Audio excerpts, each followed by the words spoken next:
ce qu'on appelle au cœur de ville.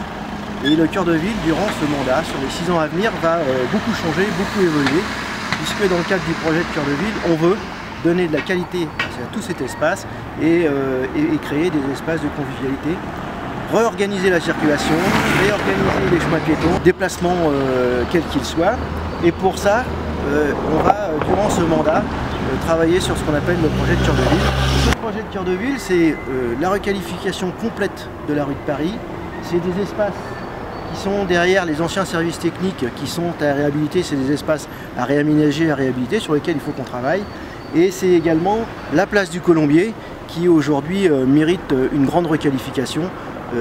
Pour la bonne et simple raison, c'est qu'aujourd'hui un certain nombre de problèmes existent, des problèmes de circulation, le problème de la place des piétons et puis effectivement aussi quelques soucis d'insécurité, où on pourrait plutôt parler d'incivilité. Ce qui est compliqué aujourd'hui, c'est que la rue de Paris elle est étroite, on ne peut pas pousser les murs, et donc pour laisser la place, toute la place aux piétons et laisser la place également aux véhicules, eh bien il faut qu'on trouve un certain nombre de solutions ensemble évidemment. Donc on voit que là un bus avec un véhicule d'urgence qui s'est arrêté à la maison médicale, on voit que c'est un peu compliqué. Ce patrimoine de la rue de Paris, il va falloir le conserver, il va falloir quand même le moderniser, et donc on compte sur vous pour travailler ensemble sur ce projet qu'on appelle le projet de cœur de ville, et nous en reparlerons évidemment. Nous sommes dans la grande ferme, qui était la dernière ferme qui a donc fermé ses portes il y a à peu près une quinzaine d'années, une dizaine d'années. Donc ici vous avez l'ancien bâtiment qui n'a pas encore été réhabilité, et qui sera, je l'espère, réhabilité sur le prochain mandat. On verra quel projet on peut mettre dans ce bâtiment-là. Et donc maintenant, je vous propose de vous tourner sur le bâtiment qui a été restauré, où là, on se trouve aujourd'hui ce bâtiment de la médiathèque.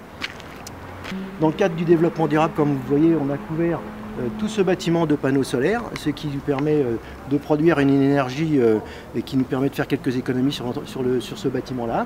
Et donc tout ce bâtiment est la médiathèque, sachant que ce bâtiment-là, qui était la partie noble de la corps de ferme, était la maison de maître où vivait donc l'agriculteur. Voilà.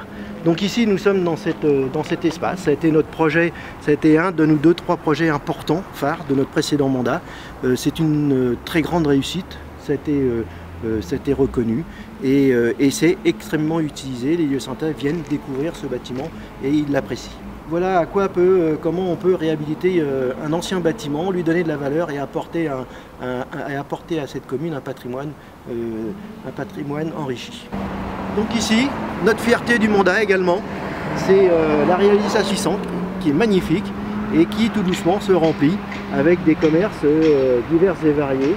C'est la volonté de diversifier le commerce, la volonté de faire du commerce de qualité, et d'essayer de trouver le complément par rapport à la place du Colombier qu'il ne faut pas oublier, puisque le Colombier est aussi une place importante du commerce et de service.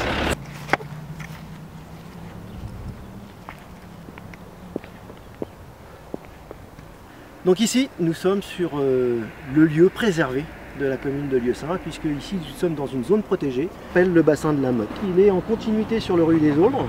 Il va devenir un petit peu ce qui est aujourd'hui, ce qui est devenu ce plan d'eau de rue des Aulnes, où donc la faune et la flore va reprendre ses droits et nous permettre de passer dans des espaces très naturels. Et vraiment, c'est la volonté de la commune de garder cet espace-là d'une manière très naturelle pour que les oiseaux, pour que toute la faune qui existait sur ce territoire-là avant qu'on construise Lieusaint et Sénart, pour que toute cette faune-là puisse revenir, et la flore également. Notre espace naturel de notre territoire de Lieusaint, ce qui confirme effectivement où on essaye de préserver sur l'ensemble du territoire de Lieusaint le Lieusaint vert et cette ville un peu tranquille que tout le monde reconnaît. Si vous êtes satisfait de tous ces projets que nous avons commencé, réalisés et ceux qui sont à venir, eh bien n'oubliez pas d'aller voter le 23 mars.